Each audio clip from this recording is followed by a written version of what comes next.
Hi, everybody. Welcome. My name is Jason Cusick. I'm the lead pastor here at Journey of Faith. And if you're new with us here at Manhattan Beach, or you're at our Torrance campus where we're connected live here with our Torrance campus, or you're watching us online, great that you can be with us.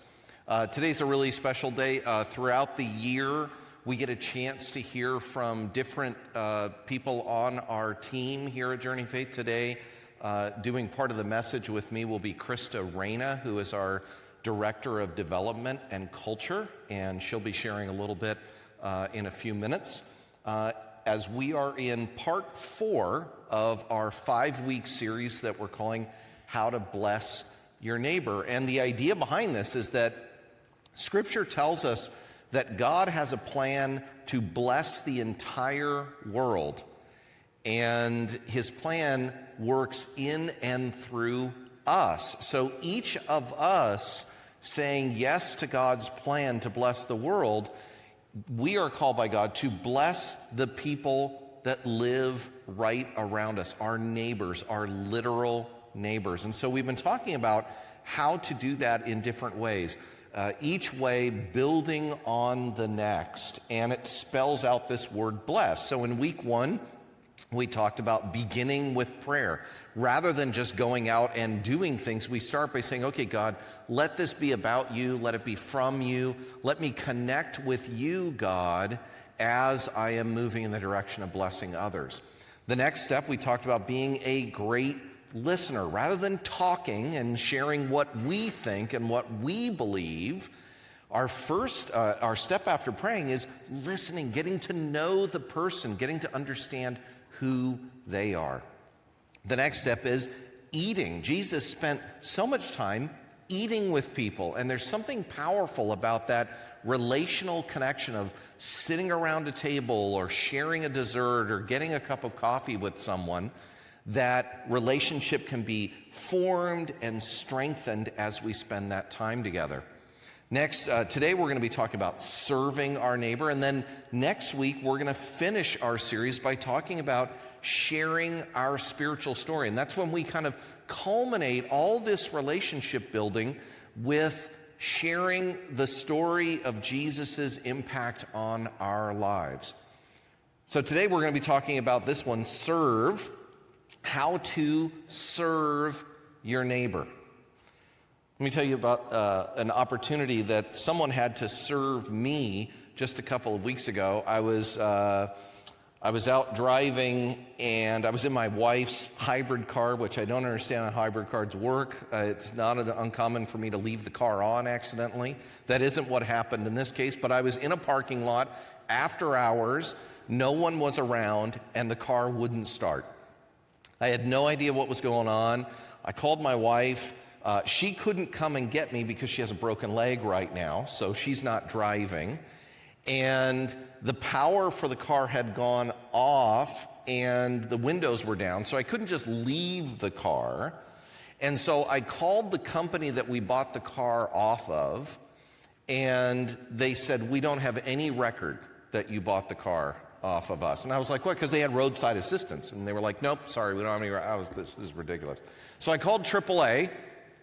And I said, hey, I'm stranded in this parking lot. I can't get home. The car's dying. They said, great, we'll come out and get you. It's going to be an hour and 50 minutes. So I'm like, oh my gosh, an hour. Now, normally, an hour and 50 minutes, I'm like, this is going to be great. I got my phone. I'm just going to read some books on my phone. Love that. I got some me time. But the power on my phone was dying as well. So I'm rationing my phone power just in case I have to make an emergency call. And I'm turning it on and off for Wi-Fi just to make sure, An hour and 50 minutes go by, and something amazing happens. Ricardo shows up. So Ricardo comes from AAA, and I'm just like, I'm in this bad space. Ricardo pulls up, and he is the most personable, kind, funny guy from AAA. He comes out and he starts making fun of me a little bit for being stranded out here. We're talking and it's really great. We're like sharing some stories. I'm asking about his family. He's asking about my family. He says, you're going to need another another battery. This battery is shot. It's the original battery from when the car was purchased. And he said, you're going to need another battery. I said, you got one? And he looked at my wife's car, and it's all blinged out. He said, let me see if I have a blinged out battery somewhere that I can, like he's looking for a bejeweled battery in his truck. Anyway, great conversation. He restores power to my vehicle, praise God. Not my phone, but he got it to my vehicle. And we're getting ready to leave. I'm inviting him to church and asking about his family. And I said, hey, before we leave, let me just take a picture with you, because I got to show my wife this amazing guy that came to my rescue. So I said, here, let's get a picture. Here's a picture of me and Ricardo. Ricardo was great. And at the last minute, he's like, oh, we have to get a picture with Blue Moon, because that's what he named my wife's car. So he's like, let's take a picture with Blue Moon, Ricardo was awesome. Now, Ricardo was just doing his job, but he did it in a way where I felt loved and cared for. I felt attended to, I felt known, I felt heard. He was so personal, and he brought physical power to the car, and it was just this great encounter. Every week, we have opportunities to serve people in personal and powerful ways. Very small, significant acts of love with someone else's needs in mind. That's one way we can bless our neighbors. But what we have to do is we have to look for those opportunities. We have to be attentive to those opportunities, and maybe even arrange our lives so that we have space and time to be attentive to those opportunities. Here's our main idea for today. You can bless your neighbors by serving them. Let's look how Jesus did it. Here's where we're going to find a story we're going to read today, Mark chapter 7. If you have a Bible, you want to look in there. If you're new to the Bible, write this down, and then when you go home this week, look it up on your phone. If you have a physical Bible, you can look it up on the computer, and read this story for yourself. Because in this story, we see Jesus serving someone in a very personal, very powerful way. What we're actually going to read is a miracle story where Jesus healed somebody. Now, we're not going to talk about how to be fully prepared to provide miraculous healing to someone this week, although if that happens, that'd be great. I mean, definitely lean into that. But we're going to actually see how Jesus is doing some things with this guy that we can do too. Let's jump into the story.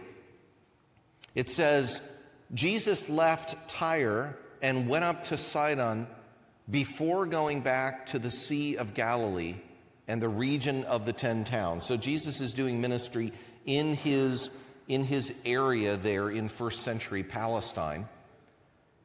And a deaf man with a speech impediment was brought to him, and the people begged Jesus to lay his hands on the man to heal him.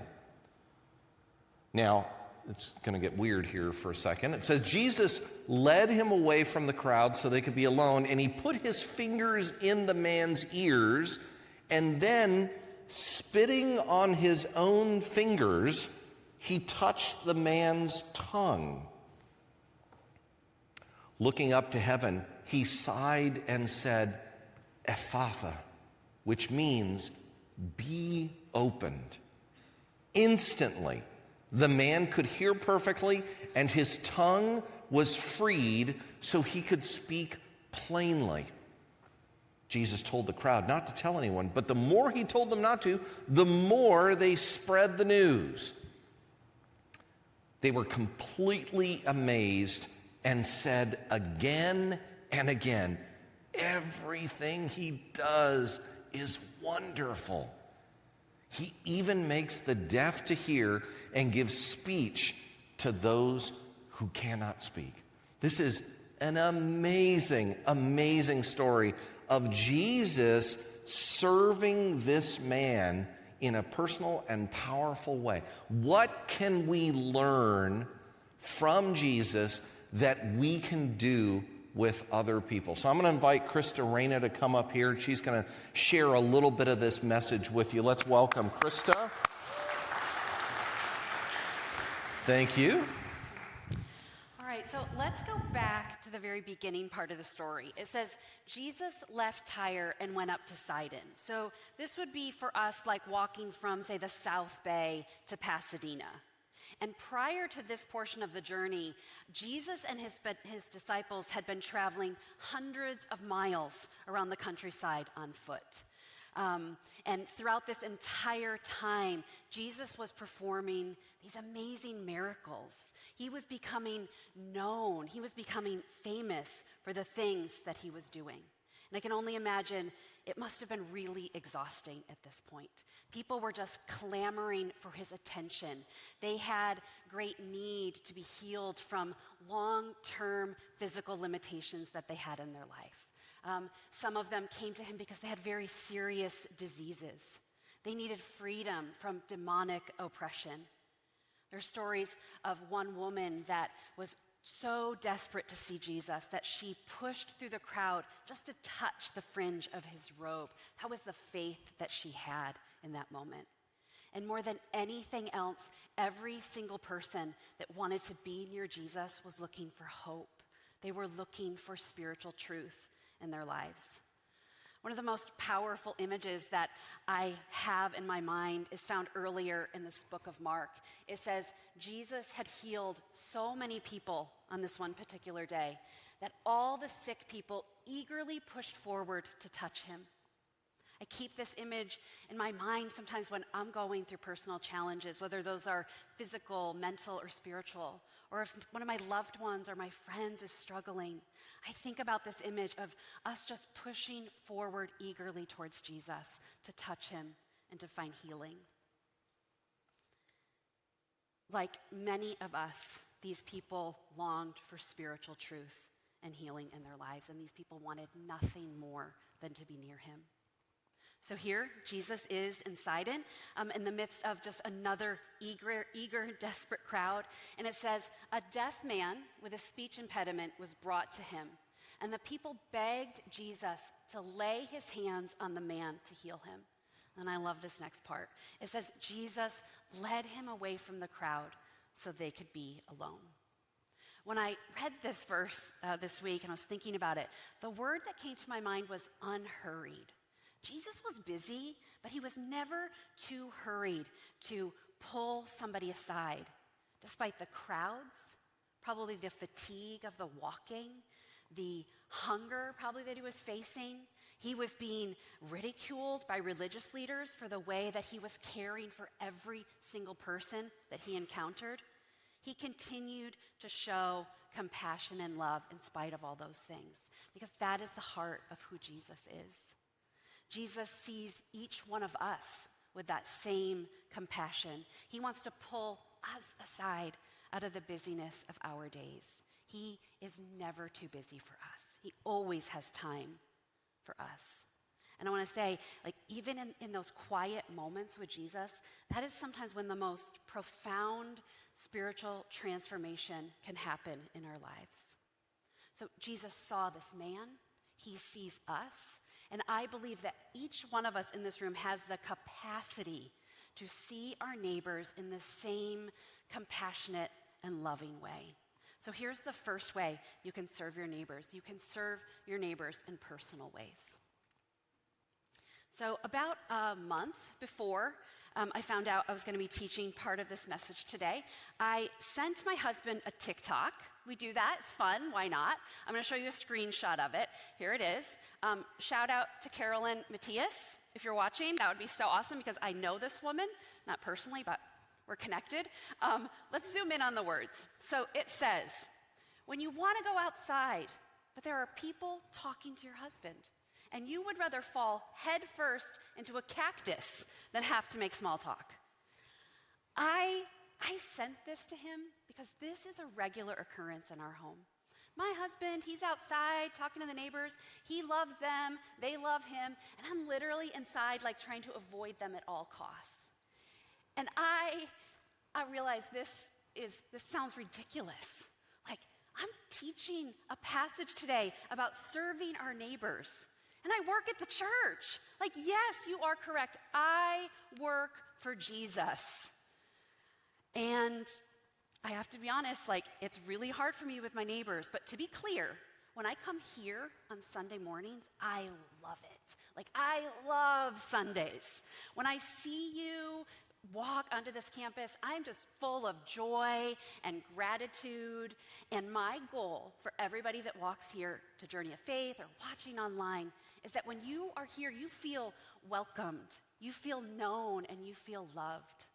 But when I leave here and I go home, I'm exhausted.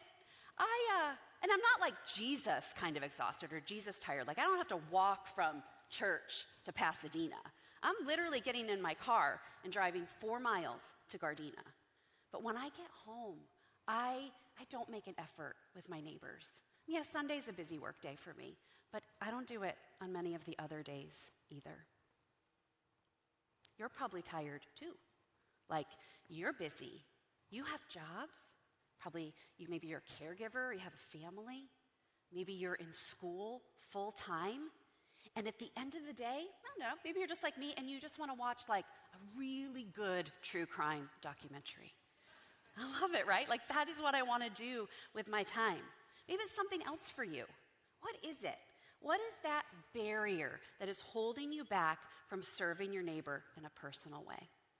So this week, I did something for my neighbor. I don't know them very well, but we have 2 things in common that I have observed. We both work full-time outside of our home, and because of that, our lawn maintenance and care suffers because of it. So this week, I decided to rake the leaves out of my neighbor's yard. Here's a picture of me. I'd rake the leaves, throwing them into the green rubbish bin. I even raked our yard, which was really life-giving and stress-relieving. And now the leaves that fall out of our tree don't like migrate back over to their yard. So it's just a win-win for everybody. It was a really, really good experience. I want to encourage you, I want to challenge you to find some unhurried space this week to serve your neighbor. What is one personal way that you could serve a neighbor this week? So let's try something. I know you all have neighbors. Go ahead and put a picture of that neighbor in your mind right now. Maybe you've been working on your neighborhood map. Think about your neighborhood map.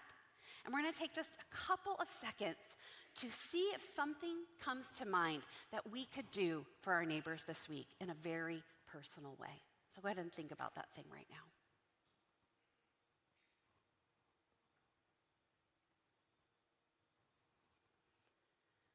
So whatever that thing is that just came to your mind, go do that thing.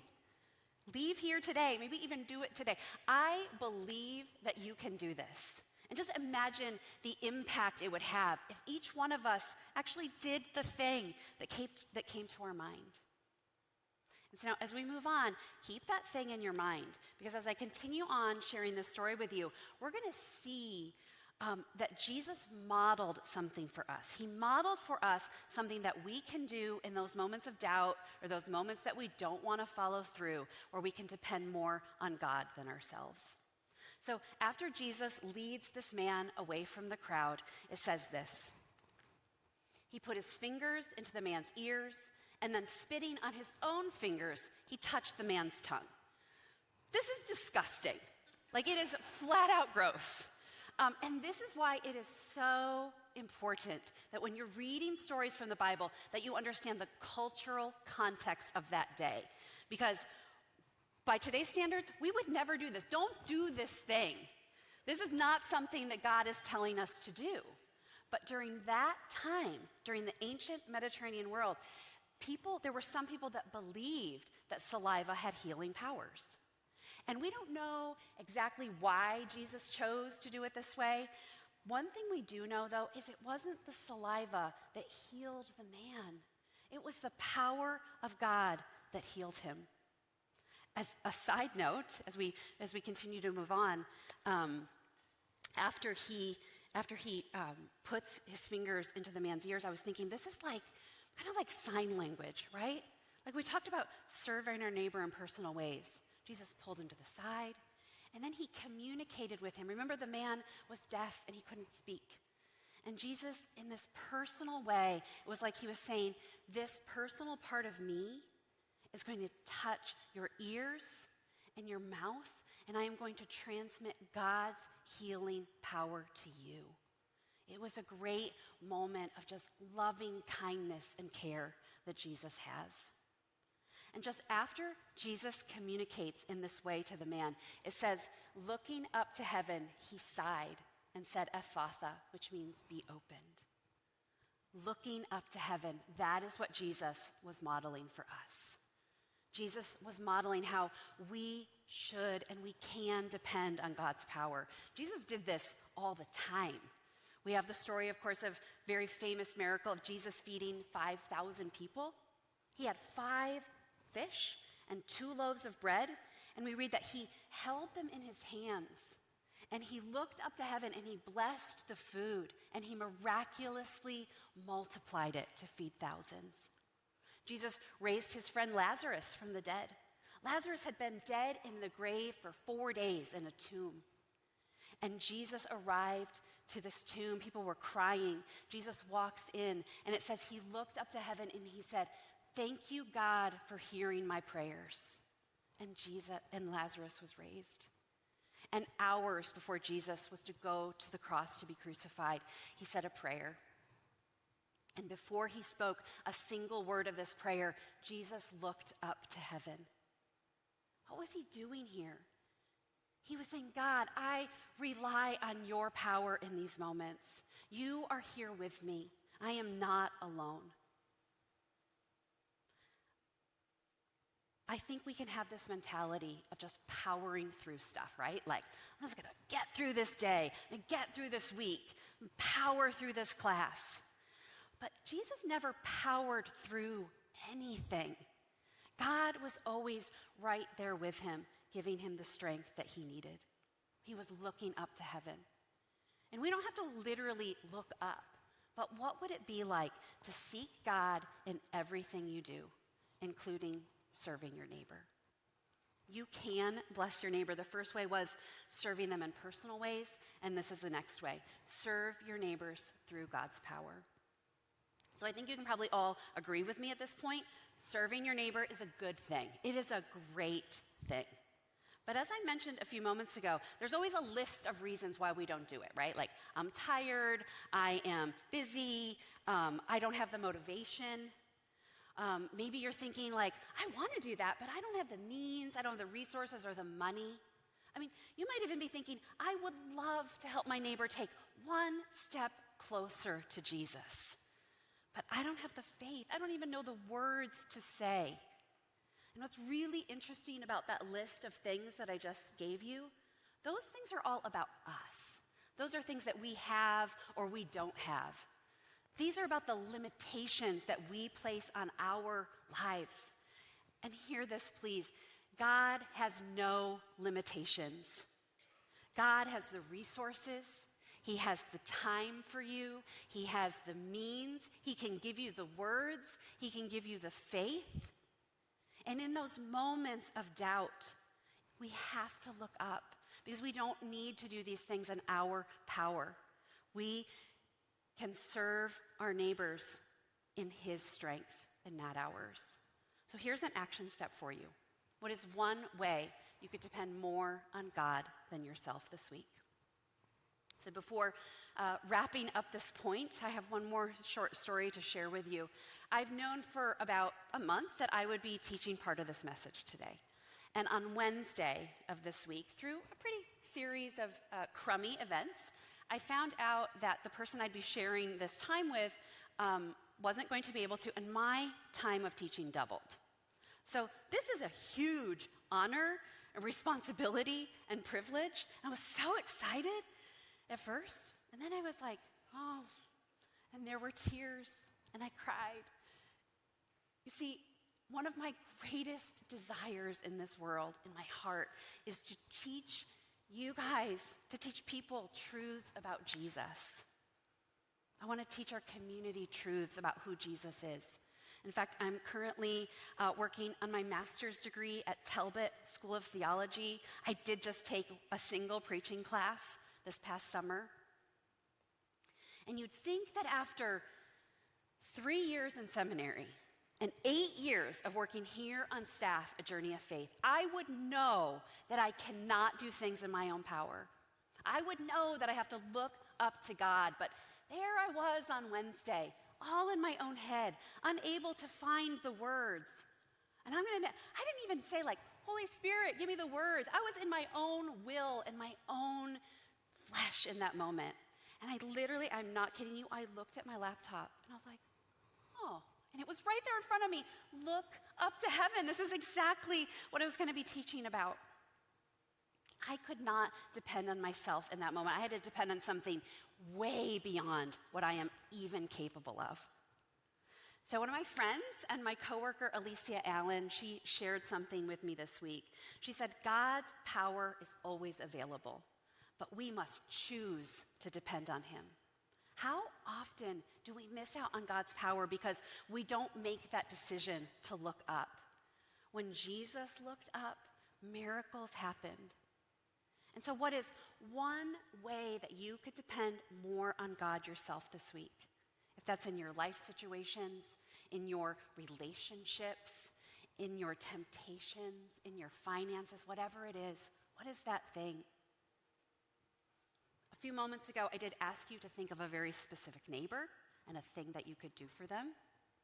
If when you go to do that thing, a doubt comes to your mind, like, for example, I think that I can rake my neighbor's leaves. I'm going to go rake my neighbor's leaves to serve them. And then you have that but that comes into your mind. So, but I know they have a Ring camera, and I don't want them to see me. They're probably at work, and they'll see me, and I'll look ridiculous. Like, avoid that. Hear the doubt, and then go directly to God. Because, you guys, he can give you the power and the strength to do these things. I believe in you. You will not be disappointed. If you do that thing, I promise you will not be disappointed. God will honor you in that. So I'm going to invite Jason back up. He's going to share a little bit more with us today to close out our message. All right, thanks, Krista.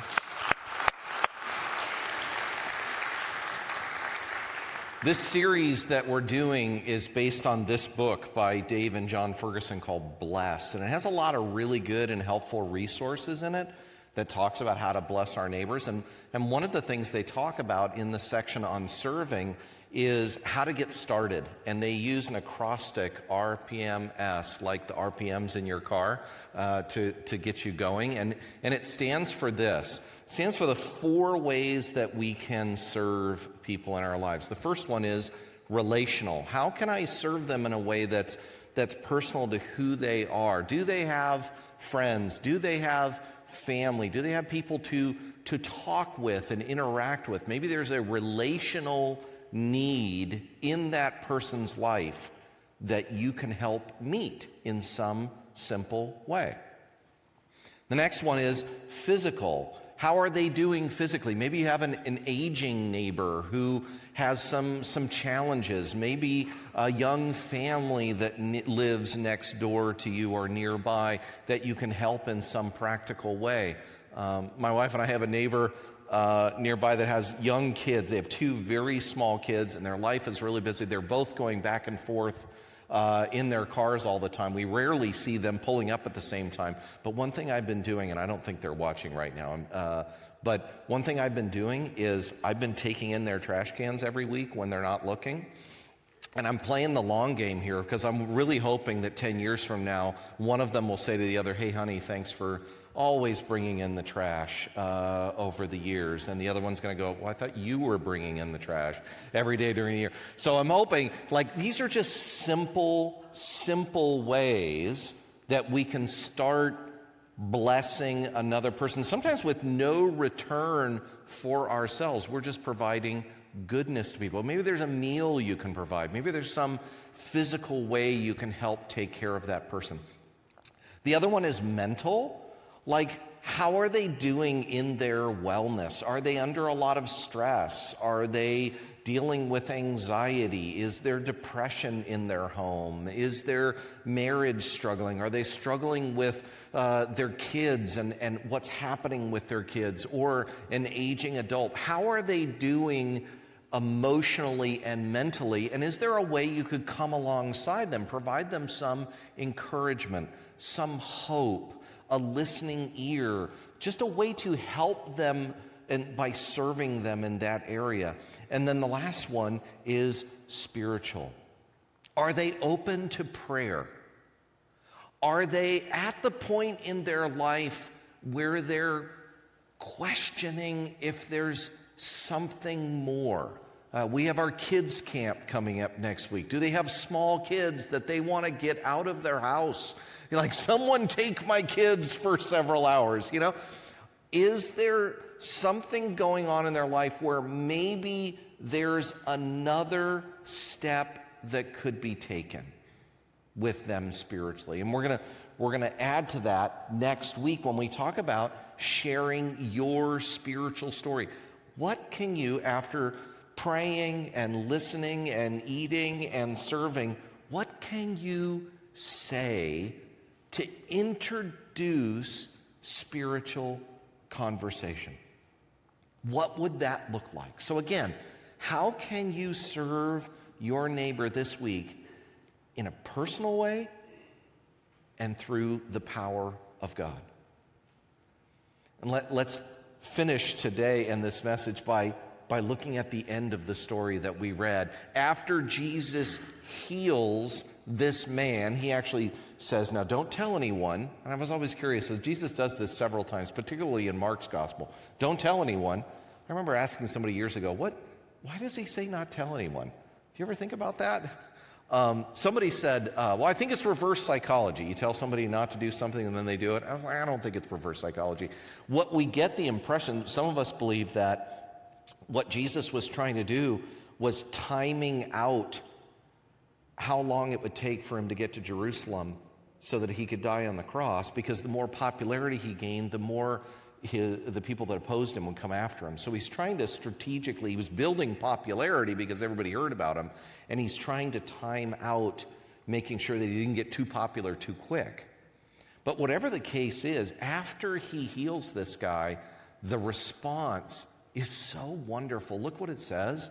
It says they were completely amazed and said again and again, everything he does is wonderful. I like how it says that they said it again and again. They didn't say it again and again right at that moment. Everything he does is wonderful. Everything he does is wonderful. It means they said everything he's done is wonderful. And then the next day, they were like, boy, wasn't that amazing what Jesus did? Everything he does is wonderful.